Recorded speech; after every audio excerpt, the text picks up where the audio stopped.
Well, hello everyone. Welcome to Ron Spomer Outdoors Podcast, where we like to enjoy our time afield. And I have been enjoying not only my time afield, but a publication called Sports Afield for most of my life. And today we are lucky to be joined by the current editor and really pretty long time editor of Sports Afield magazine, who has done a great job of keeping this publication viable in this day and age of Instagrams and YouTubes and such. It's kind of refreshing to see a good old-fashioned hunting and fishing magazine. Well, not so much fishing, pretty much all hunting these days. But Sports Afield is still around, and the editor is my good friend, Diana Rupp. Diana, welcome. Thank you, Ron. It's a pleasure to be here. Well, it's our pleasure to have you, Diane. Diana has been editor for how long now? I have been doing this, believe it or not, for 22 years. Started back in 2002. Wow. Yeah, I knew it was quite a while, but I didn't realize it was that long. That's pretty cool. Going on a quarter century now. Yeah. Well, I'm just really tickled that Sports Afield is doing as well as it is. It's a great publication. For a while there, it looked like it was going to fade away like so many of them have. But you guys seem to have hit on the right recipe to remain viable. What exactly did you do? Well, back in 2002, my publisher, Ludo Werfbane, who owned Safari Press, which is a book publishing company, he bought Sports Afield with the idea of resuscitating it. It had gone through, as you mentioned, some hard times, as many print publications did and have and are still. But he had a new vision for it at the time, and that was to make it a big game hunting magazine, mostly focused on big game. It had used to be more of a, general interest hunting and fishing magazine. His focus was big game, the traveling big game hunter, kind of the higher end of the hunting, segment, if you were. And so we focused on, the people who like to go to Africa, who travel to Alaska, who hunt big game in the West, and also on fine guns, fine firearms, high-end ammunition and gear, that sort of thing. And that seemed to really strike a chord. It was a little difficult in the beginning, kind of to get the message out as to what we were doing. That was probably the hardest part. But once people realized it, they really responded. And we've had just a great readership that is very loyal to the magazine and really seems to enjoy what we do. I mean, our focus is, the fun stuff, adventure, the passion that we all have for going places and exploring and hunting the coolest big game out there. Yeah, and you've done a great job. I wondered when you were doing that, I thought at first, gosh, I don't know, this seems like a pretty narrow demographic that you're hitting, but I've certainly seen the success of it. And I understand instinctively the appeal, because it's the same with me. I get a Sports Afield, and I just happen to have one right here. For anyone who's watching this as well as listening on podcast, we've got a copy. And it does appeal to that deep sense of adventure that I think most of us hunters have. We're always dreaming about Jack London's Alaska and Hemingway and Rourke in Africa. And my gosh, we can actually still go there. And you cover it so well in your magazine, both with your readers who contribute, but also a bunch of old writers like me who've made a career of doing this sort of thing. So yeah, it's working out pretty well. Now, how far back did Sports Afield go? Because I remember in the 60s and 70s when I was young and really eating this stuff up. It is already a long-established magazine, one of what we call the big three. And I always thought it was more, I don't know, it really appealed to me because it felt like I could identify with sort of the blue-collar approach. It sort of covered everything and appealed to your rural hunters, which, of course, back in those days, the country was quite a bit more rural than it is now. Not many of us could afford to hop on a jet and go to an exotic location. So we depended on magazines like Sports Afield to get ourselves all amped up and provide us with good information on how to improve our local hunting and stuff. Do you remember when that magazine actually began publication? Well, I'm happy to say I don't actually remember the time it started, because that was 1887. I'm not quite that old, getting there, but yeah. Um, so yeah, we are actually the oldest hunting magazine in the country and one of the oldest in the world. Wow, that is cool. It was started by a guy named Claude King in Denver, Colorado back in 1887 and published its first issue in January of 1888. Um, and I wish I had an image of the front cover. It looked totally different. You wouldn't think it was a magazine. It looked more like a newspaper back in those days. Uh-huh. But Yeah. so, needless to say, throughout that period of time, it has gone through many, many changes in focus and everything else. But yes, as you said, in what I would consider the real heyday of outdoor magazines, which was probably the 50s and 60s and 70s, it was kind of the go-to magazine for, the general outdoors person. The deer hunter, the bass fisherman, the trout fisherman, and people did everything in those days. They weren't as Yeah. specialized as Yeah. they are now. Like when my dad was, growing up and stuff, he did everything seasonally. He fished for trout in the spring, he shot woodchucks in the summer, he hunted deer in the fall, he did a little bass fishing, did a little duck hunting, he did Yeah. it all. And that's what everybody did in those days. And what we discovered, and one of the reasons that you mentioned that, our current, focus is narrow, and it's purposely so, because what we discovered was that as the world has changed and, things have changed, the world has gotten more urban, people have less time than they used to. So they've narrowed their focus, and you've probably seen that in the people who listen to your podcast, et cetera. That people tend to be, I'm an archery hunter, or I'm a big game hunter, or I'm a bird hunter, and that's what I do, Hmm. or I'm a fisherman. There aren't as many general outdoors types as there used to be. So most of the magazines following that trend have gone to more of a niche sort of approach. So, for example, you've got your Peterson's bow hunting magazine. You've got your fly fisherman. You've got various magazines that are very narrowly focused on a particular demographic because that's what people seem to want these days. Yeah, that makes sense now that you explained it that way. And I think it's because we don't live in an area or rural enough that we can take advantage of all those seasonal things. We sort of have to pick one and make it our specialty. It's a lot more challenging when you have to plan a week-long trip to go pheasant hunting or deer hunting or off to Africa. It's not like you can come home from work and there's still 2 hours of light left. You can step out the back door and roust up some pheasants or cottontails or even a deer. So that makes sense why it's changed. I think you hit the nail on the head. Well, Yeah, exactly. I mean, as I was mentioning my dad, he grew up in a place you could do all those things out his back yeah, door, yeah, absolutely. and where I live, it's, Can't can't. do it anymore. Huh? It's a much bigger deal to go out and do anything. Yeah, but you did it when you were a child under the tutelage of your father, didn't you? I did, and father and mother Your mom too. did, So huh? I was a super fortunate child. Yeah. Yeah, I grew up out in the country in northern Pennsylvania. Both my dad and my mom were big hunters and very serious outdoorsmen. We just lived and breathed the Oh, outdoors. cool. And I started following my parents into the woods when I was about 8. They started letting me tag along, I guess, because around that time I could be quiet enough for a couple hours, maybe not scare anything off.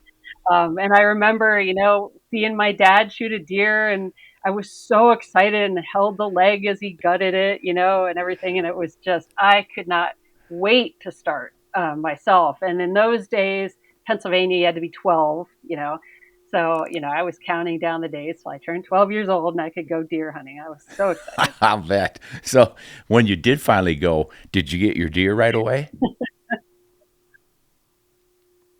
Of course not. Nope. Nope. It turned out to be pretty difficult as I discovered. It didn't seem hard for dad and mom at all. They were really good at it. So I figured I would just waltz out there and get a deer first time. Yep. It took me 2 years. So yeah, I got my first deer when I was Oh, that's 14. not bad. But it was worth the wait. I learned an awful lot in those 2 years. And I still look back on those days with just great Yeah. fondness. So it was a wonderful way to grow up, and it's unfortunate that not as many kids have that experience, these Yeah. days in terms of growing up in a rural area and just, being just eaten up with hunting as I was at the time Yeah. and still am. Yeah, well, and you're still at it. I mean, I've seen some of your articles in the magazine, and you've been off to exotic places, including how high in elevation were you on that? Was it a Marco Polo sheep hunt that you went on recently? I haven't hunted Marco Polo yet. That is definitely on the bucket list. I have done mid-Asian Oh, that ibex was the in one. that same area, like in Central Asia. Yeah, and so yeah, I made it up to 16,000 feet on that hunt.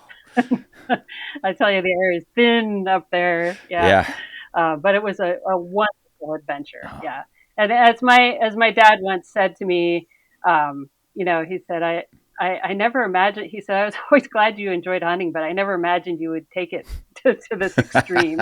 So, and I have been extremely fortunate as basically just a Pennsylvania deer hunter to be able to do so many of the adventures that I have had the opportunity to do through the Well, magazine. your dad shouldn't have been surprised because he named you Diana after what's a Roman goddess of the hunt or something like that. That is true. Yeah. Yep, he did, and I think he knew kind of what he was doing. That's good planning on his part. Now, Diana, because you are so close to the worldwide hunter, big game especially, you're probably noticing the trends, not only in what we've been discussing and who goes what and what sort of interests they have, but the gear, the equipment. That seems to be a big focus these days of hunters. They really get tuned on to the what rifle are you using, which cartridge, which bullet are you shooting, optics, scopes, rangefinders. It's just gotten so complicated. We used to go to the woods with a simple lever action in our hands and a pocket full of shells, and that was about it. And what sort of trends are you seeing right now in selection of gear? Well, so as I said, I'm kind of coming at it from the higher end of the demographic from what my readers are interested in. So Mm-hmm. that's what I see, what they write in and what they seem to be interested in.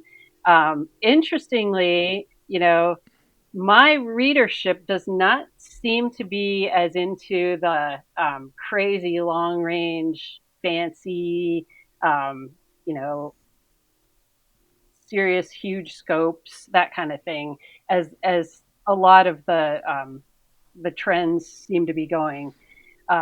My Our readership seems to like a lot of traditional stuff, a lot of wooden stocks, Mm-hmm. um, you know, lighter rifles because there's a lot of mountain hunters among our readership, and it's interesting to me because every time we run a story on some of the longer range hunting or which we try to avoid a little bit because we all kind of tend to think the same way that hunting is about stalking and getting close and so forth. But I mean, there's no doubt that the long range is the big trend in hunting today, and I'm actually kind of heartened that our readership prefers to do it a little bit more the traditional Mm-hmm. way.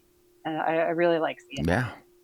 So you're sort of appealing to the walnut and blued set, shall we say?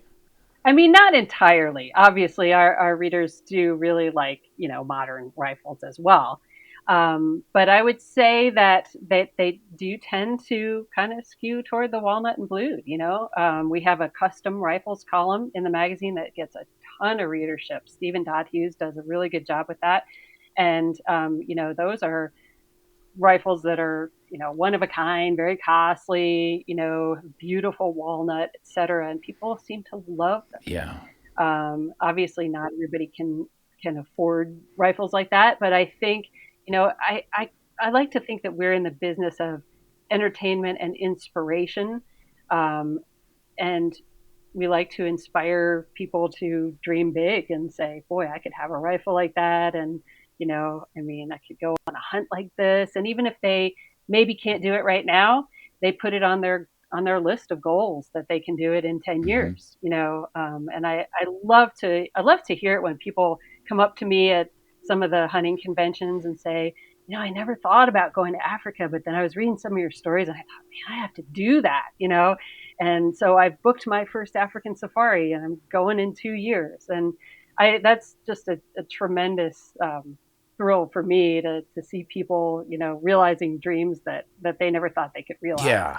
Yeah, that is a big part of what you do. And I think it probably is what magazines like Sports Afield always have done. There's the practical side of it, the instructional side of it, which is highly valuable, but it's that stimulation, new ideas for where to go. And when you read and see pictures of someone else who's done it, and you realize these are ordinary Americans just like me.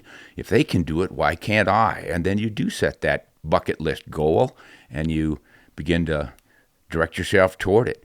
And I have a lot of listeners and viewers of my podcast as well who dearly love walnut and blued and expensive rifles and all, but can't necessarily afford those. And they take a nice pragmatic approach to it. I've got my deer rifle. I understand enough about ballistics and performance and things that I know if I use, let's say, in my good old 270 Winchester, if I use a controlled expansion 150 grain bullet, I really don't need to buy a 375 H&H Magnum for $8,000 in order to go to Africa and have a successful hunt and a great time.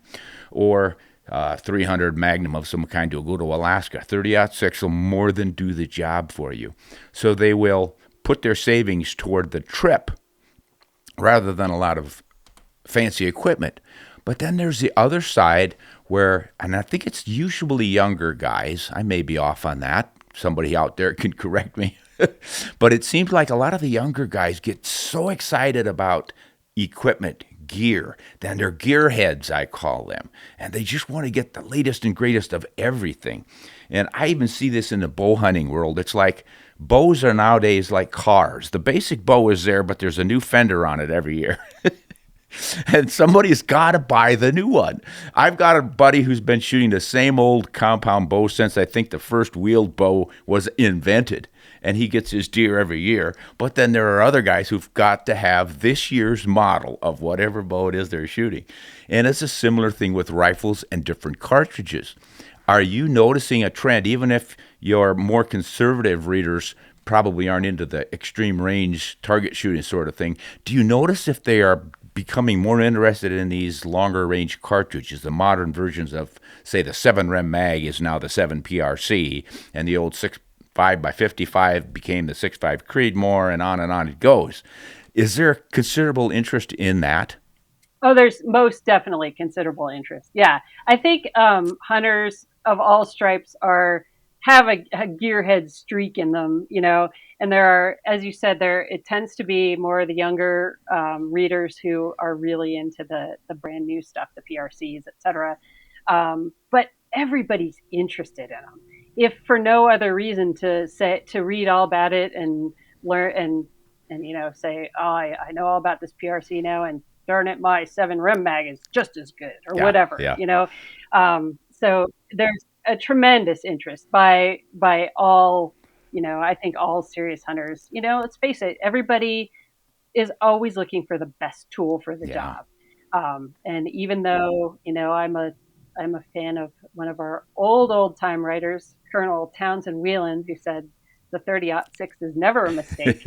And I totally agree with that. But at the same time, tell me more about the 6.5 PRC and all these, what can it do, really? So I got to try that. And I think our readers definitely feel that. So, yeah. Oh, so big. Yeah, absolutely. Coverage of new cartridges and gear it's a big part of the magazine. So we try to balance it a little bit with, the new stuff with the old, the new gear with, stories of, walnut and blue. So, and you can do both. Yeah. So, and I think that's what really appeals to people. Yeah, I always enjoy one of your writers, John Barsness.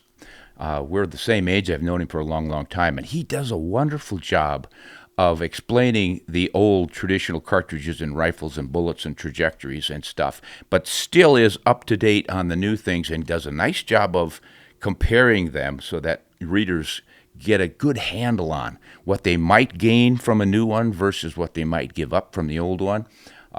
That's the kind of thing that makes your magazine quite viable, I think. Really helps you hang in there. Do you find that the interest in your publication is waning slightly just because of the demographic and the increase in all the YouTube stuff? Is it taking away, or has that sort of tapered down and come into a nice level balance? I'd like to say it's tapered, but I don't think it's specifically Sports Afield. I think that there's just the change in the way people consume information in the last 20 years, even 10 years, is just tremendous. And that has, really been rough on print publications of all types, Mm-hmm. not just ours. And that's why you've seen so many of them go to online only formats, et cetera.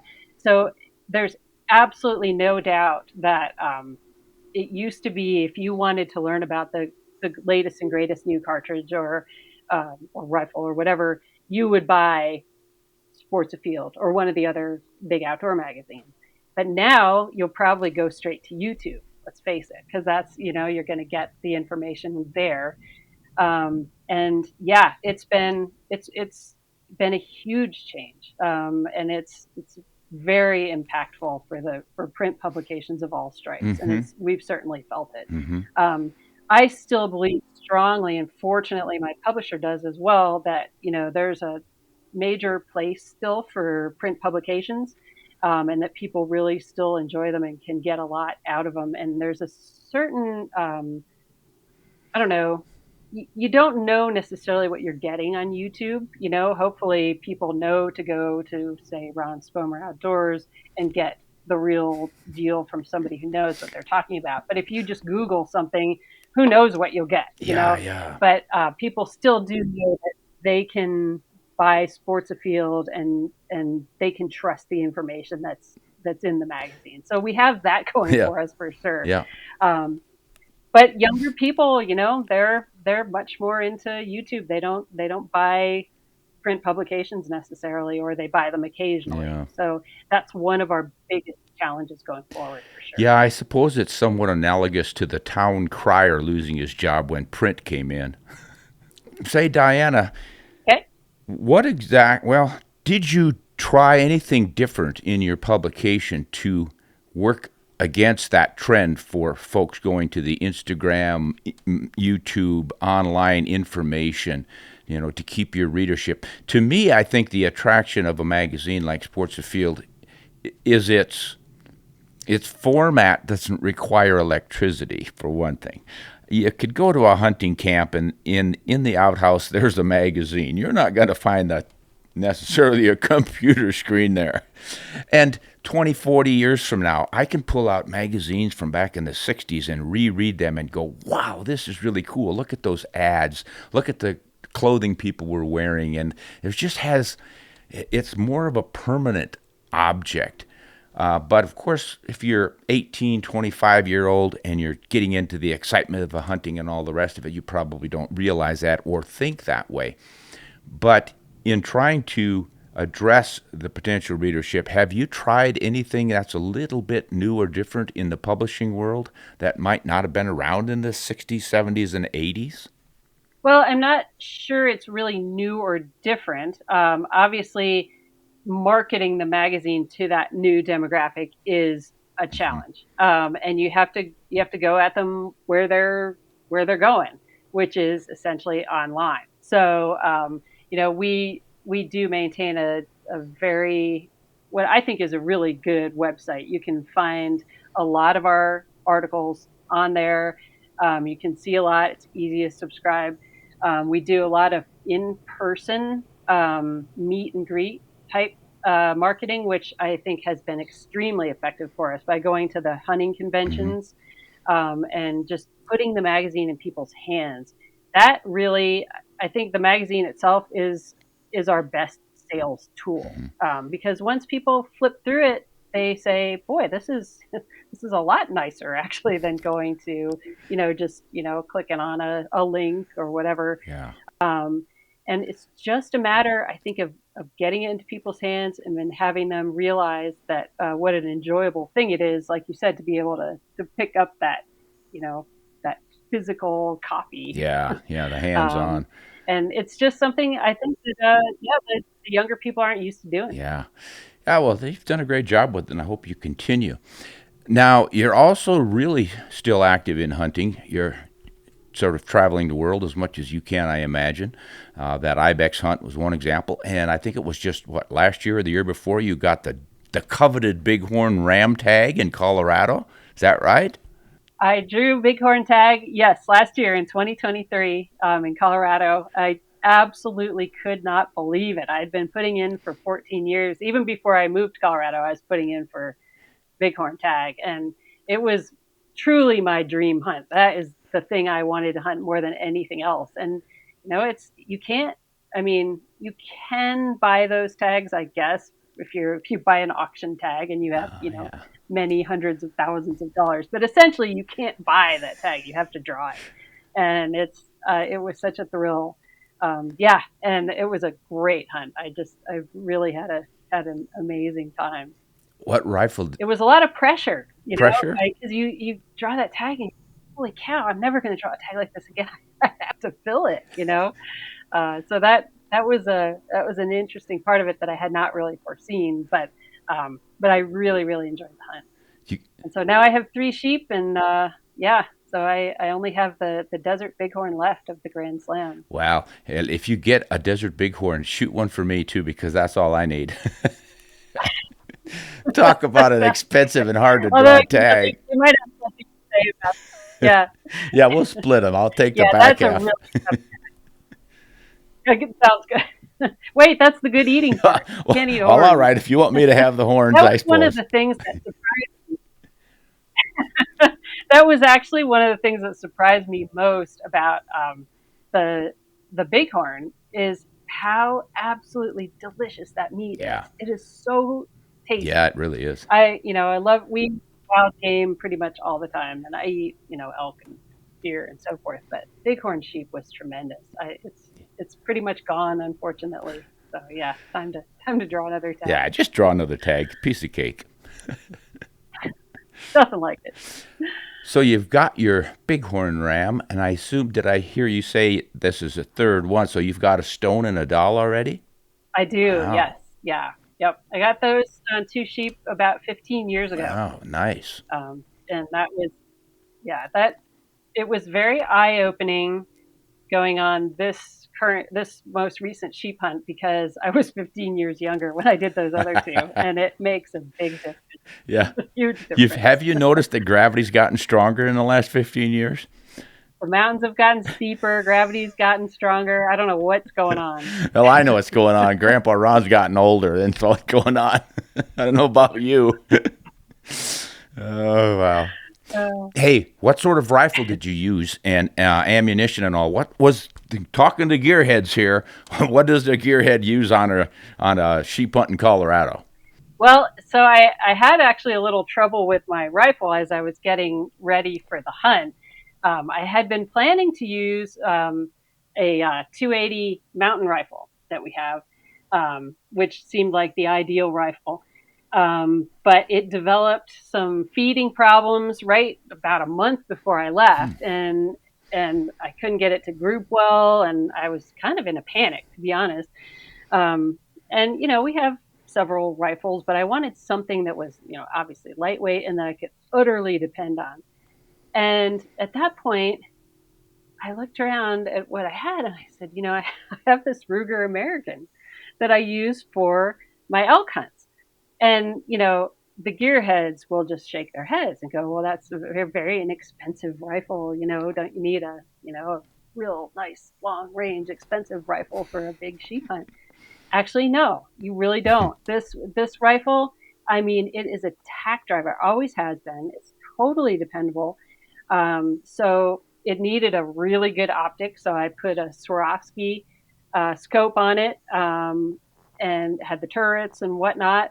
And I experimented with a few loads, and I found a Barnes. I absolutely love the Barnes triple shock, and 163 grain, and man, it just was an absolute tack driver with that load. So I said, "Oh, this is what I'm taking.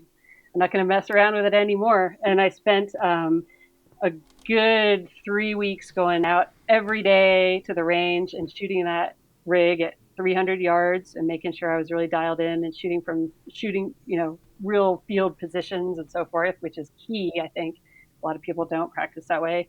Um, and one shot, 260 yards, and that Nice. rifle did it. So yeah, What was it's the chambering kind of again?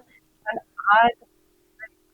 odd 30-06. It was a 30-06. Good old Townsend Wheeling. There you go. Yeah. You proved yourself.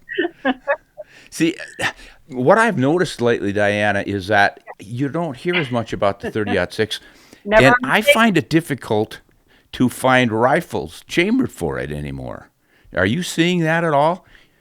You go to the store and you're going to see all the 7 PRCs and the 6.5 Creedmoors and Yeah, all the rest of them, and there are very few 30-06 on the shelves anymore.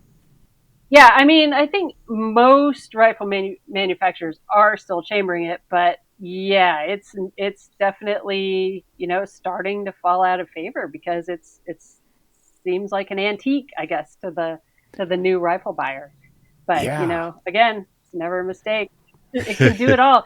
And you look at the ballistics and of all these rifles, and yes, once you start reaching out, there are many other calibers that would be better, but I had no intention of shooting a sheep at 500 yards or whatever. I plan to do this as a real hunt and get within 300 yards if I possibly could, which I was able Hmm. to, thanks to a really good guide. And yeah, and there's absolutely nothing wrong with the .6, and you can shoot a little bit of a heavier bullet with it, which is really nice. And a Rocky Mountain Bighorn is actually a big, blocky animal, and they're tough.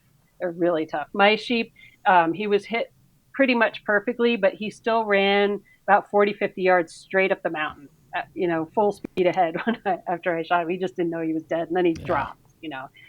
But yeah, I mean, it's really there's a reason it's been around for as long as it has. It's a great round. Yeah. I mean, and the other thing is, it's with all these rounds, it's really just ballistics. I mean, you can shoot long range with a 30-06 if you know the drop, and especially with today's scopes and whatnot with turrets and being able to dial into your range, really just a matter of knowing your rifle. I think that's more important than what rifle it is or what cartridge it is. Yeah.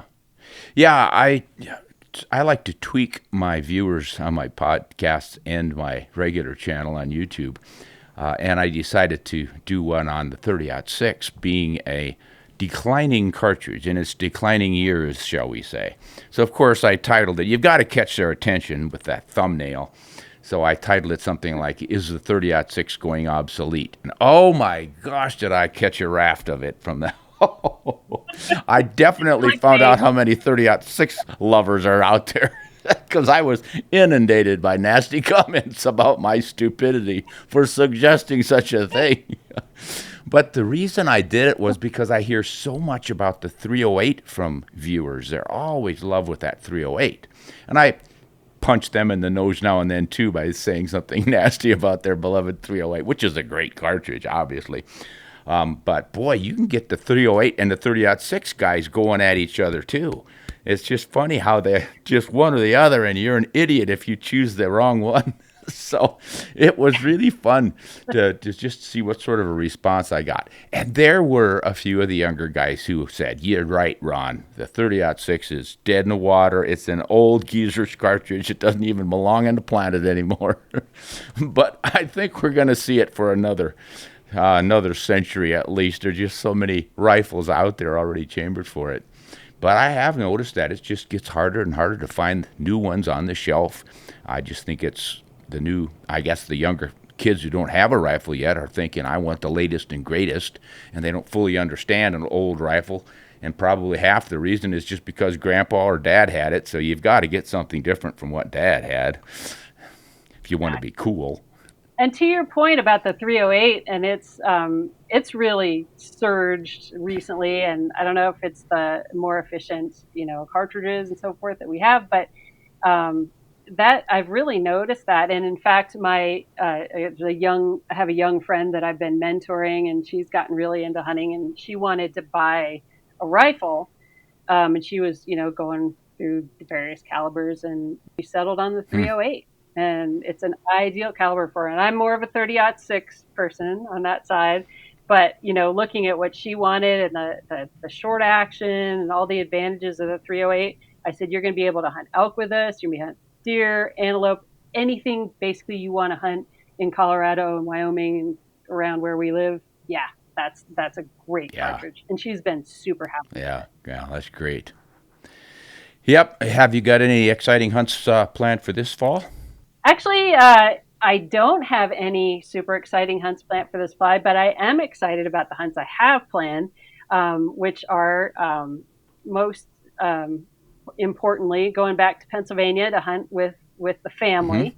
My husband's family, he's got a nephew who's really getting into hunting, his brother and his dad, and so they've got a hunting camp that we're all going to go back and look for some whitetails. And that's a way I grew up hunting, and I'm really excited to go back and do it. I only do it every few years, and it's always an absolute treat to go back there. Yeah. It's not easy hunting. Not as many deer as there used to be when I was growing up there, but it's always a challenge, and it's just beautiful woods, and I really, really enjoying that.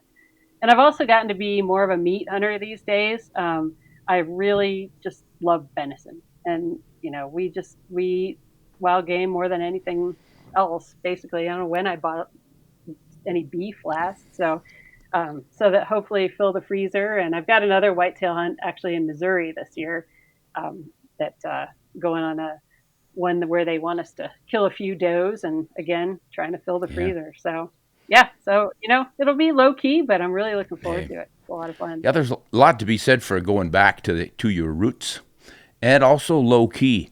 I know it'll sound kind of funny to people who haven't done a lot of long distance hunts, flying up to Alaska or Canada or even off to Africa or Argentina or something, to hear somebody like you and me say, "Boy, I'd really like to just go back home and do a whitetail hunt." But I think it's because it takes us back to those first hunts when we were so young and enthusiastic, and it brings back all those memories. And I think that's a huge part of what makes hunting such an enduring pastime for us. It's those connections to family, to tradition, and even going back to many hunters who came before us who we're not related to, but people like Theodore Roosevelt and the early conservationists who kept things going for us and made it possible for us to still have this wildlife. We owe them a significant debt of gratitude, and we need to fill their boots now and continue what they started. So I think a simple whitetail hunt back in the old home country is a great way to spend your fall. Yeah, most definitely. I'm really looking forward to it. Yeah. And it's good to remind yourself that DIY hunts are really good for you too. And I love guided hunts. Love being able to see new country. But it's also tremendously challenging, to have to do it yourself, figure out where those deer are, and go after them. So I love that. I love that challenge. Yeah. Yeah, are you at the stage in life now where you accept the challenge and enjoy the heck out of it, and you don't get a deer and you're just as happy as if you had? Well, just as happy. Just as happy? Maybe not quite just as happy, but yes. Honestly, that's good honesty. Yeah. I I can't, I can't say that I would be just as happy, but yes, I'm always very happy to get out. As a matter of fact, and you may have seen this in the latest issue of Sports Afield, but I wrote my latest editor's notes on that very topic. That you know it seems like when you read magazines and you watch videos and so forth, that everybody who goes out, they get something every time, Yeah. and that's just not how it works. And it's good. I think it's good to remind yourself and others that it's not always supposed to be a success. You're supposed to get out there and work for it, and so as the old trope is, that's why they call it hunting, not Yeah. shooting. So Yeah, it's absolutely. important. Yeah, and if you can learn, and I think it is a learning process, you have to sort of tell yourself, I am going to appreciate the small things, my efforts, using my knife, making a fire, any of the things that one does while hunting that at first might seem ancillary to the shooting the animal. But over the years, you begin to appreciate how that stuff adds up and adds such a richness to your life in the field as a hunter, as an outdoorsman. So I'm definitely at that stage. I still don't fully appreciate a hunt in which I'm unsuccessful as when I am, but I'm a lot closer. Exactly, exactly. I think that's all we can work towards. But Yeah. but no, that's a good point about the experience of it, and that's another thing that I'm really trying to focus on in the magazine is the experience of the hunt is so important, not just the Mhm. kill. And and I think it's very important for us as hunters going forward to help the non-hunting public understand that aspect of it, because so many times all they see is us posing with an animal, Yeah. but it was all the things that went into that hunt, the hike up the mountain, the sunsets and sunrises, and the using your gear and making that fire and all those things. That's what makes it so rewarding. Yeah. And I think it's so important to, and that's something that we hunters have not done a real good job of getting that side of it out to the non-hunting public. And it's become one of my things that I really want to focus on going forward is I think outreach to non-hunters and helping them understand, you know, all the things that go into a hunt. It's not just bringing home the meat. That's an important part of it, but there's a lot more to it than that. Yeah, that is a difficult thing to articulate, and I think a big part of the reason is that so much of it is internal. When you say, I'm going to go on my first elk hunt next year, you are already on that hunt when you start thinking about it. It might be 10 months Yeah. down the road, but you're dreaming of it. You're starting to buy the necessary boots and packs, and that whole process is the hunt. But how do you write about it? I don't think I could sell you an article on, I'm so excited about my upcoming elk hunt. You kind of want a story about the hunt and maybe a picture of an elk in there somewhere. But I hear you, and that is an extreme challenge. If I ever come up with any ideas that work, I'll be sure to let you know. But you do the same for me, will you? A story about There you anticipation. go. Make Yes. it brought to you by a ketchup manufacturer. Right, right. Oh, wow. Well, listen, Diana, I want to thank you for helping out because I think podcasts like this, folks listen to, and especially women. There are so many female hunters these days that it's really not even worth mentioning that this is a woman who goes hunting because, come on, it's just standard stuff. But still, there are young girls out there who may not have a father like yours who takes you in the field, or a mother like yours who takes you in the field like that. So it's a growing segment, and I think an important one. The hand that rocks the cradle, big role to play in all of this. So I think that just listening to you on this podcast is going to help a lot of folks realize that they can achieve their dreams in the hunting fields and aspire to the sorts of things that you have been able to do yourself. And that all helps. It all helps. So they'll start thinking about that anticipation, and maybe they can help articulate it. And maybe some of them can send you over the transom an article about their exciting hunt in which they didn't get anything, but it still makes for a great story. And I want to read it when you publish it. Sounds great. Yeah. No, you make a good point there. I think probably the most rewarding aspect of my career is when I have people come up to me, at hunting shows or events or whatever, and say things like, my wife never was interested in hunting, and then she read some of your articles, and she said, boy, I'd like to give this a try. Or other women come up to me and say, Mm-hmm. you've really helped me want to get out there and made me realize that that there are lots of us out there who are doing this, and that's super rewarding to me. I think that's one of the best things that can come out of all this. So Yeah. I noticed in your latest issue a new author I hadn't read, Kristen Alberts, it yes, says yes, here. she's I was just glancing at that article. I didn't read the whole thing, but I was reading a bit of it, and I thought, this is really well done. this person can write. And then I realized a woman hunter was on this trip, and she is She quite the is. I writer. met her on a turkey hunt a couple years ago, and yeah, and just realized that she had a lot of talent, and so yeah, she's done a couple stories for us, and I'm really always on the lookout for women writers, but also for all good up and coming writers. Always trying to Uh-huh. find new people and new voices, and I just love to give them a shot and have them share their stories. And I think that's what our readers. Well, Diana, how does someone who's aspiring to that get a hold of you and get a shot at it? What do they have to It's do? pretty easy. Just go to our website, sportsafield.com, and if you click on contact us, there are editorial guidelines, tells you all about how to go about submitting a story or a query or just getting a hold of me. Usually just email, and we have some guidelines on there that kind of shows you what we're looking for, that sort of thing. But I usually tell Hmm. people if they want to write a story, just write the story and send it to me over the transom, as they call it.